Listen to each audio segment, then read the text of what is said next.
Cyber security অধ্যাদেশ 2024 নিয়ে পর্যালোচনা ও সুপারিশ প্রতিবেদন প্রকাশ করেছে ট্রান্সপারেন্সি ইন্টারন্যাশনাল বাংলাদেশ টিআইবি।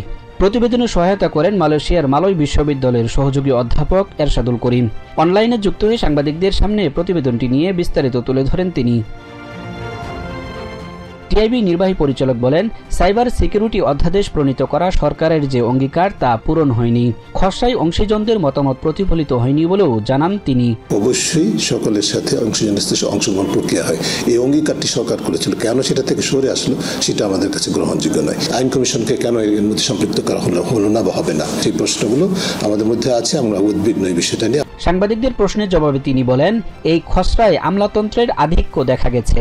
অন্তর্বর্তীকালীন সরকারের সময়ে এভাবে খসড়া পাশ হওয়া অত্যন্ত বিব্রতকর। সংবাদ মাধ্যম সহ সকল মানুষের মত প্রকাশের স্বাধীনতা, তথ্য প্রকাশের স্বাধীনতা, বাক স্বাধীনতা, সংগঠনের স্বাধীনতা সম্পূর্ণভাবে ঝুঁকির সম্মুখীন হবে, অপব্যবহারের সুযোগ সৃষ্টি হবে এই আইনের মাধ্যমে, কোনো সন্দেহ নেই। এদিকে পদ্মা সেতু প্রকল্পের কাজ পাইয়ে দেওয়া ও ঘুষ লেনদেনের অভিযোগে 2012 সালে 17 ডিসেম্বর রাজধানী বনানী থানায় মামলা করে দুদক।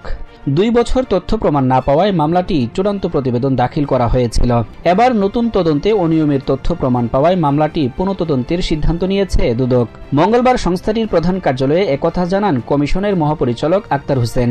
নতুন তথ্যাদি প্রাপ্তির পরিপ্রেক্ষিতে আলোচ্য মামলাটি বিস্তারিত পর্যালোচনা করা হয়েছে এবং পর্যালোচনা শেষে উক্ত মামলা অধিকতর তদন্তের সিদ্ধান্ত গৃহীত হয়েছে। বিদ্যুৎ ও জ্বালানি খাতে সিন্ডিকেটের মাধ্যমে সাবেক প্রতিমন্ত্রী নসরুল হামিদ বিপুর অনিয়ম ও দুর্নীতির যে অভিযোগ পাওয়া গেছে তা তদন্তের সিদ্ধান্ত নিয়েছে দুদক।